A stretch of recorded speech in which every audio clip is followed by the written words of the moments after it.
Now I see why there were so many people that didn't have any feelings either way about what happened to the CEO of United Healthcare.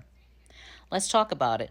So, I've been seeing video after video and experiencing personally in my family how people are paying thousands of dollars for their health insurance and then going to the doctor for whatever reason and then having to get approved to have certain things done. So say for instance, you have your insurance family, say you're paying, $3,000 a month. Now someone in the family, something happens and they need to have an MRI, right? Let's say they need an MRI. They go to the doctor, the doctor has to send it to the insurance company. Let's say it's United Healthcare, just for the purpose of this video. And then United Healthcare says, well, we have to approve this. So we'll get back to you. 30 days later, they get back to you and they either approve it or they don't approve it. My question is, how can they not approve it? Like, didn't you pay insurance? And like, say you have PPO, top of the line.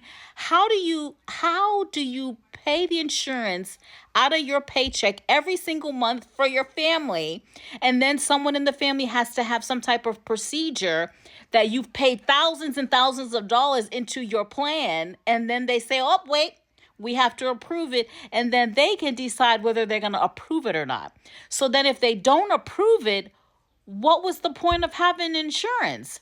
So I made a video a couple weeks ago because it seemed like when that thing happened, the Luigi guy did what he did to the CEO of United Healthcare, there was not a lot of empathy. It seemed like people were like, yeah, so what? We don't care because the health insurance industry is bullshit. And I was like, well, that's kind of sad. Like, that's a whole person that like is unalive now. And I didn't understand why there was such a lack of empathy. And then I started seeing all these videos and I'm like, wait a minute, is the healthcare industry a scam? Because in France, for instance, you go to the doctor and the doctor doesn't say, yeah, we're not going to approve that. I don't understand how I saw a video of this woman who says she paid $4,000 a month for her family, and something happened to one of her family members. They got sick. They went to the doctor. The doctor said, we have to file a claim to get this procedure approved. And it took 30 days for them to say, yeah, no, we're not going to cover that. You got to pay for that out of pocket. What was the $4,000 a month for all the years she's been paying it? And so in my family, there was a situation where someone in my family who has top of the line insurance, pays every month, and they needed an MRI. And they're like, yeah, we have to approve that before we can go ahead and say we're going to pay for it. And they had to wait 30 days for them to approve it. Like, what are we waiting for? What's the approval thing? Like, if I'm paying you every month and people are paying their insurance premiums every month, who's saying that now something has to get approved?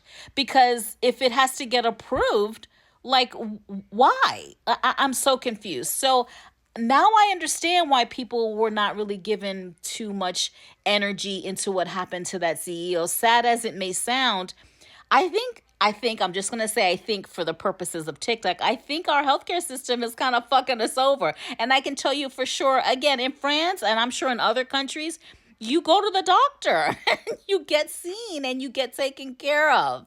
Why is it not like that here? Let me know down in the comments what you guys think this is. Am I crazy? Is your insurance really helping you with your medical needs? Let me know. Thanks again for liking, sharing, and following, and I'm so confused.